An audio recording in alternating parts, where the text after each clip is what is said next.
It all started on a foggy morning in Emerald Bay, a prestigious oceanfront community nestled along the rugged Northern California coastline. I had just returned from my morning swim when I spotted a bright yellow envelope stuck to my door. That color was already an omen of bad things to come. It was an HOA fine. I picked up the paper and began to read. Regulation infraction, no more than 4 vehicles parked on the property. Please remove excess cars immediately. I read it again, shaking the paper as if that would make the words change, but no, it was there, very clear. I was being fined for having 5 cars in my underground garage. It was at that moment that I had to stop, take a deep breath, and process the level of stupidity I was dealing with. First, all my cars were inside my private garage. None of them were strewn across the winding cliffside roads, obstructing the walking paths, or serving as perches for the coastal seagulls. Second, and this was the kicker, I am literally the owner of the entire development. Not just a homeowner in Emerald Bay. I'm the one who transformed this once-abandoned stretch of coastline into the most coveted residential community in Northern California. I financed the construction of each luxury villa, and in a moment of weakness and over-optimism, thought that letting the residents organize an HOA would foster community spirit. Clearly, I was wrong. With the fine still in my hand, I descended to my underground garage and looked at my collection. There they were, lined up gleaming, perfectly parked.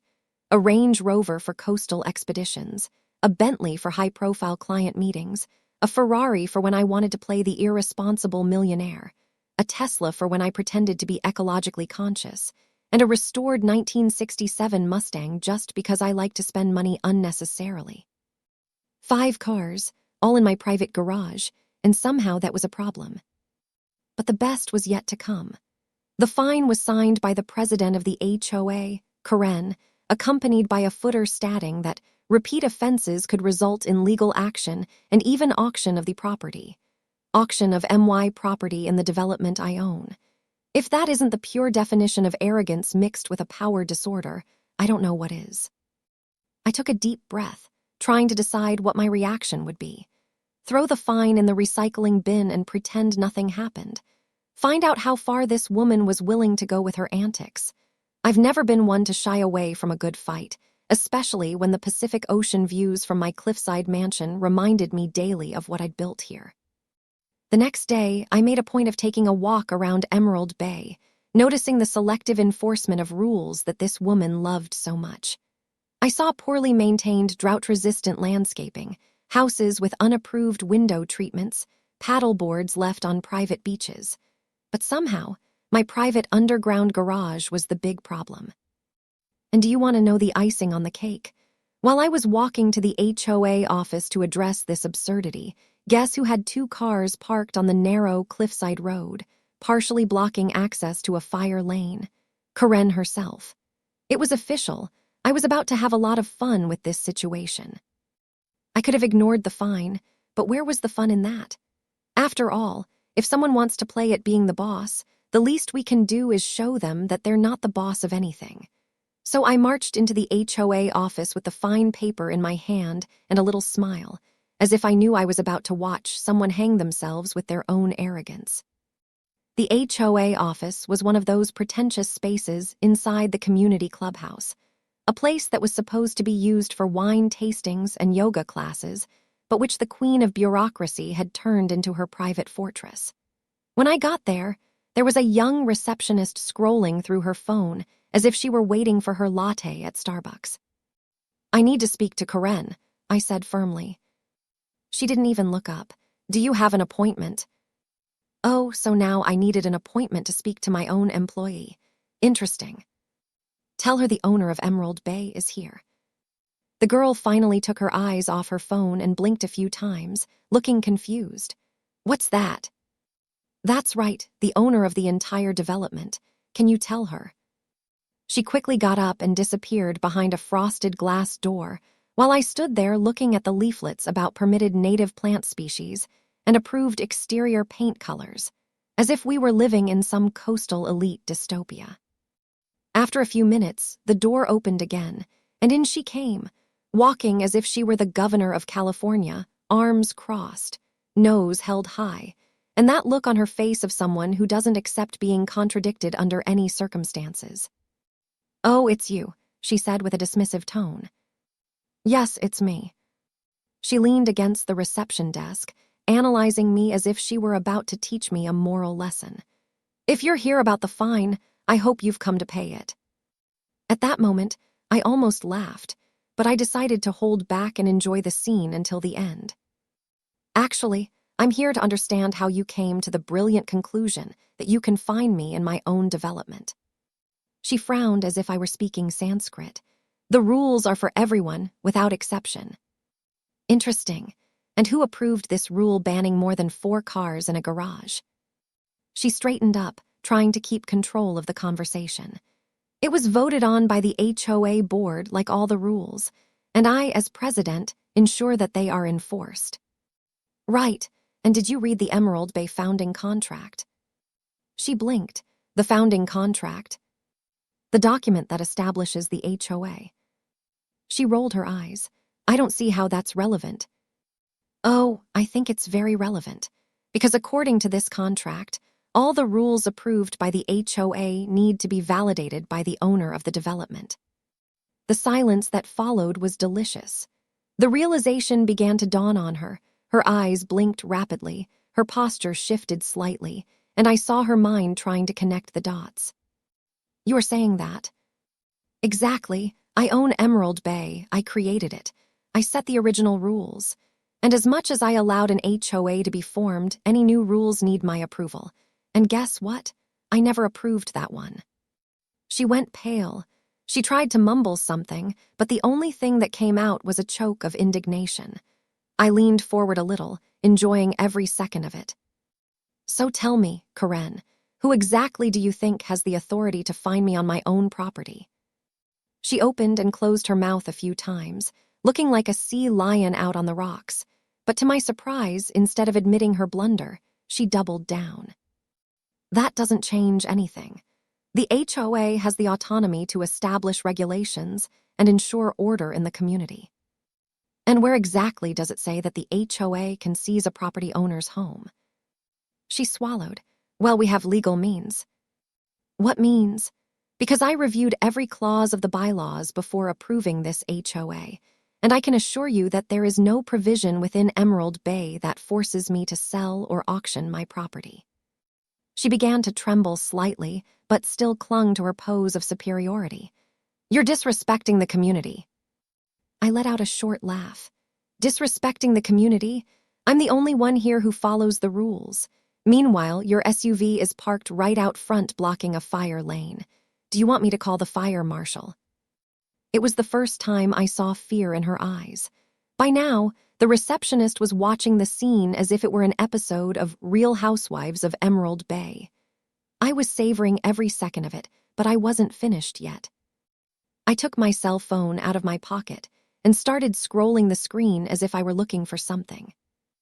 "Oh, and there's one more thing. I've decided to make some small changes to the management of the development." She frowned. "What kind of changes?" "Let's just say as of today, the presidency of the HOA is suspended until further notice." She froze. "You can't do that."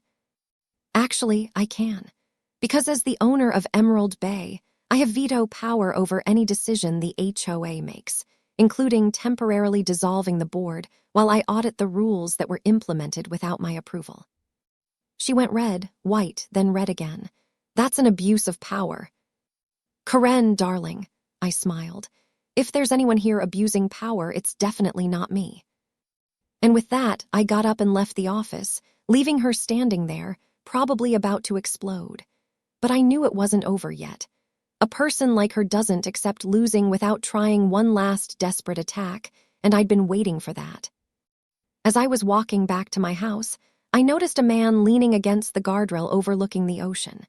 He wore an expensive suit that seemed out of place for the casual coastal setting, and he was watching me with interest. "Impressive performance in there," he called out as I passed. I stopped studying him. "And you are?" He extended his hand. "Maxwell Reed, attorney. I represent several homeowners in luxury communities across California." "And what brings you to Emerald Bay, Mr. Reed?" His smile was calculated. "Let's just say I've been following the situation with your HOA. Karen has quite a reputation in coastal property management circles." "Not a good one, I imagine." "On the contrary," he replied, "she's known for getting results. That's why several influential residents brought her in." This was news to me. Brought her in. Maxwell nodded. Karen wasn't elected organically. She was recruited specifically to handle what some residents call the developer problem. "The developer problem," I repeated. "You mean me?" "Some of your neighbors feel that having the developer maintain control over the HOA creates a conflict of interest. They want Emerald Bay to be fully resident-controlled." I laughed. "So they recruited a dictator to overthrow me." "They recruited someone who knows how to navigate the legal gray areas of property management." He handed me his business card. "You might want to look deeper into your HOA's recent activities. Karen's just the public face."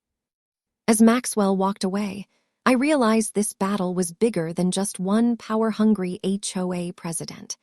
There was a coordinated effort to push me out of my own development.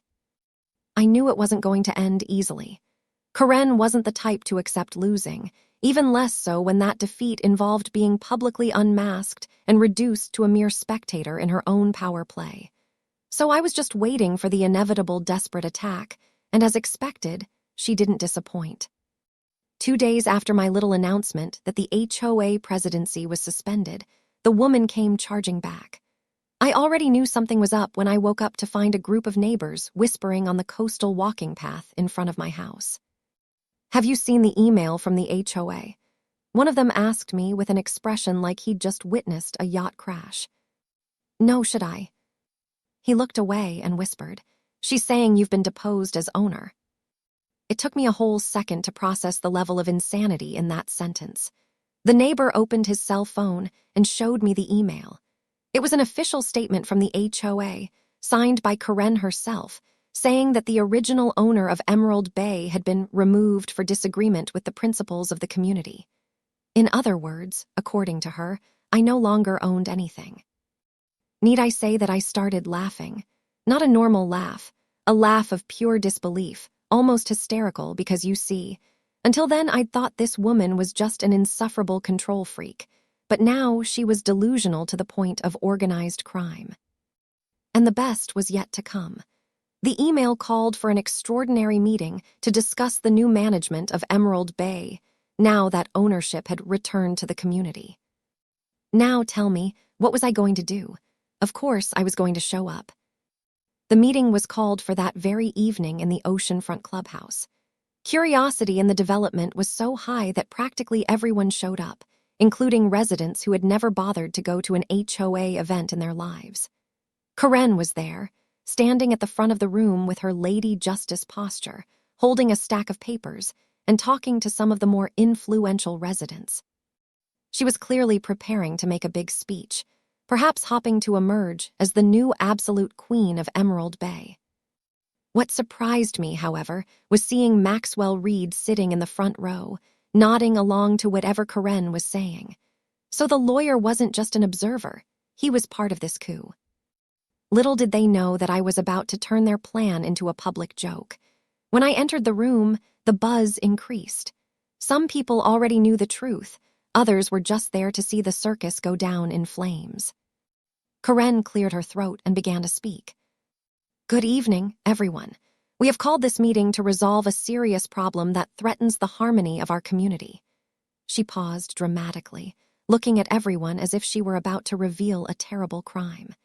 "In recent days, the developer of Emerald Bay has demonstrated a stance that goes against the rules that maintain the order and beauty of our neighborhood. As such, the HOA has taken the difficult decision to remove him from ownership and begin the process of transitioning to a more responsible administration." Absolute silence filled the room. You could hear the waves crashing outside until someone whispered, "Could she do that?" No, she couldn't, and that's exactly why I was there. In my best calm, casual tone of voice, I raised my hand. I'm sorry, just to clarify, are you saying that the HOA removed someone's property rights? Karen smiled, thinking she was in control. The HOA has the autonomy to do whatever is necessary for the good of the community. Oh, that's interesting. Because I talked to my lawyer this morning, and he assured me that this is not only ridiculous but completely illegal. The buzz in the room increased. Karen tried to keep her composure, but it was clear that she didn't expect me to challenge this nonsense so quickly. Well, the HOA has certain jurisdictions. Yes, and none of them involve taking possession of a private development. She pressed her lips together, but I wasn't finished. So, since we're here to discuss the new administration, I think you'll all be happy to know that I officially filed for the dissolution of the HOA this morning. The shock on her face was better than anything I could have planned. What? That's right. As the owner, I can dissolve the HOA at any time, and I've decided that this community has suffered enough with pointless bureaucracy. As of next week, the HOA ceases to exist. The room turned into pandemonium, half the people celebrating, the other half in shock. Some longtime residents looked at each other as if they had been waiting for this for years. Karen, on the other hand, seemed to have been punched in the soul. This is an abuse of power, she shouted. Abuse of power is making up rules to fine others for things that don't even exist, I shrugged. But don't worry, Karen. Now you'll have plenty of free time to park as many cars as you want on the fire lane. That's when Maxwell Reed stood up, straightening his tie. Actually, I think everyone should know that there's more to this story.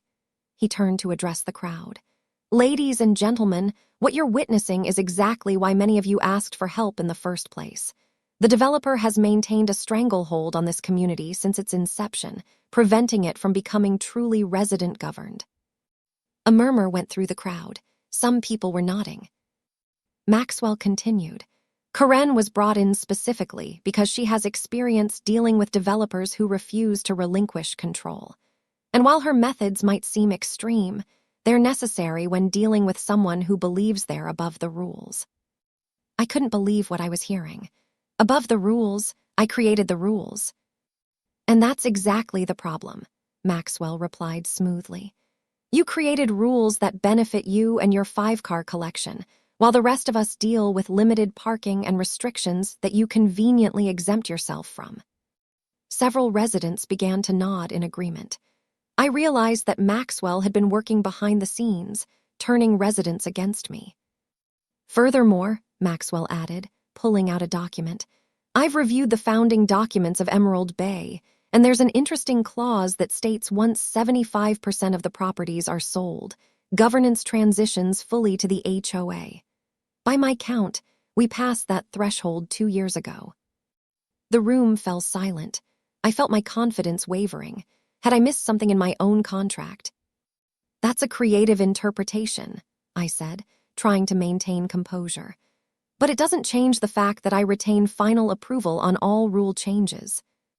Not according to Section 7.3, Maxwell countered, handing copies to nearby residents, which clearly states that after the transition period, the developer maintains only advisory status. I was caught off guard. I needed to review those documents immediately. This meeting is adjourned until I can consult with my legal team, I announced, trying to regain control. I don't think so, Karen interjected.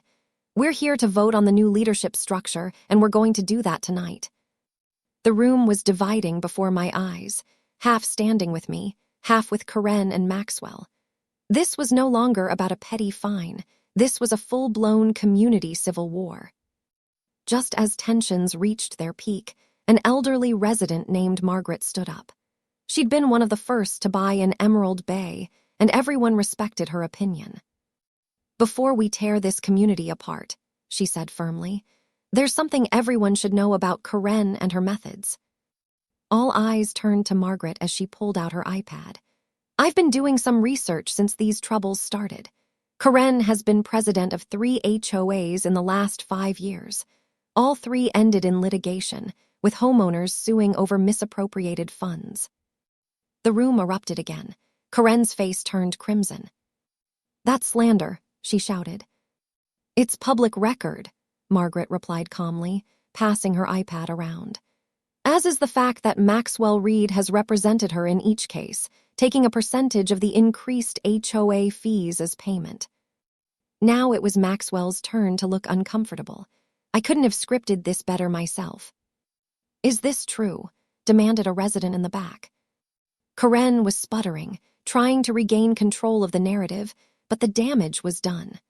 Residents were passing around Margaret's iPad, viewing the court records for themselves. "I think," I said, seizing the moment, "that instead of dissolving the HOA entirely, we should hold a new election. One where candidates are properly vetted, and the focus is on serving the community, not controlling it." The proposal was met with enthusiastic approval from most residents. Even those who had sided with Karen moments before were now distancing themselves from her. Karen knew she had lost bad.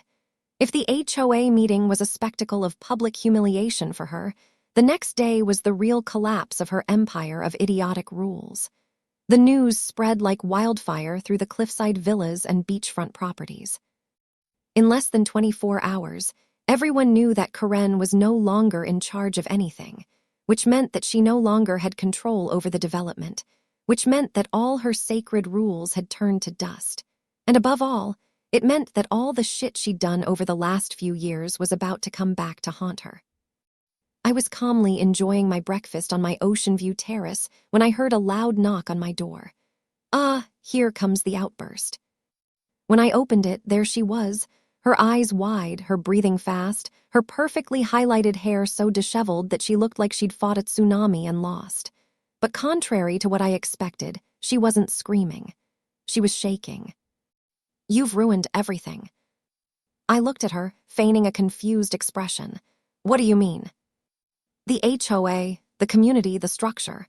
Nobody respects anything anymore." I crossed my arms. "Well, Karen, maybe because that structure was never meant to be respected. Maybe because it was just a pretext for you to feel important." She froze, as if the words were physically painful. "You don't understand." "No, Karen, you don't understand. This was never your empire. It's never been your private fiefdom where you could call the shots without consequences. You tried to make everyone's life a living hell out of sheer need for control." She clenched her fists. "You'll regret it." I smiled. I've heard that before. Now tell me, what's your plan? Find me again? Take my land by force? Oh yeah, you can't." And that's where the best part came in. Karen was so busy trying to intimidate me that she didn't realize the whole development was watching. Neighbor after neighbor came out to their terraces and balconies to see the show, some holding mimosas, others crossing their arms and watching with smiles on their faces, because now she no longer had any power over them.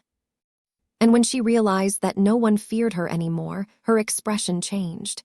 That's when it finally hit her. Karen no longer had authority. She no longer had support. She had nothing left. "We'll see who has the last laugh," she whispered before turning and leaving. But everyone already knew she wasn't going to be able to hold it together for long. Over the next few days, Karen tried to hold on, but it was no use. Without the power of the HOA, everyone she had fined, threatened, or regulated over the years finally had the chance to fight back.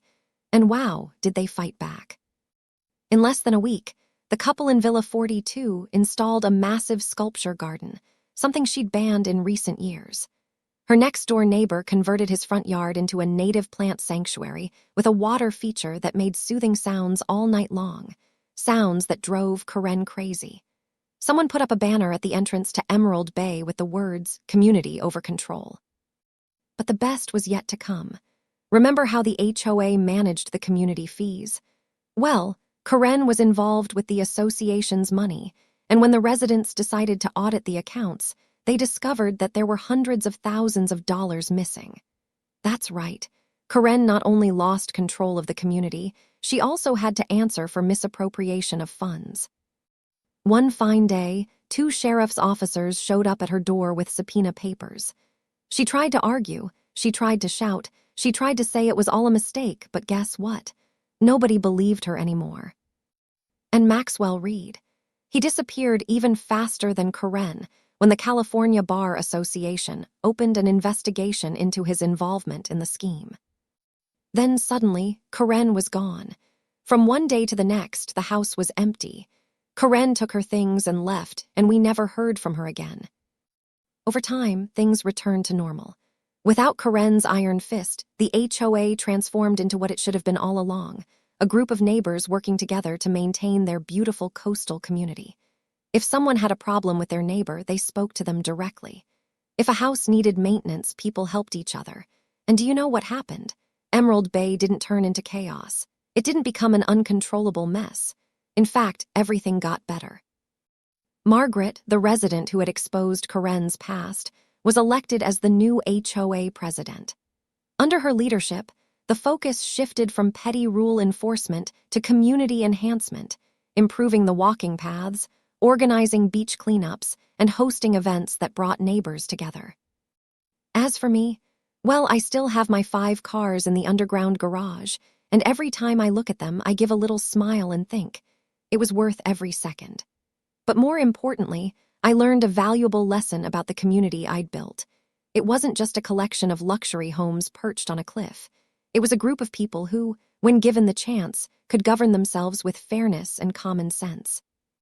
And sometimes, that's all any community really needs.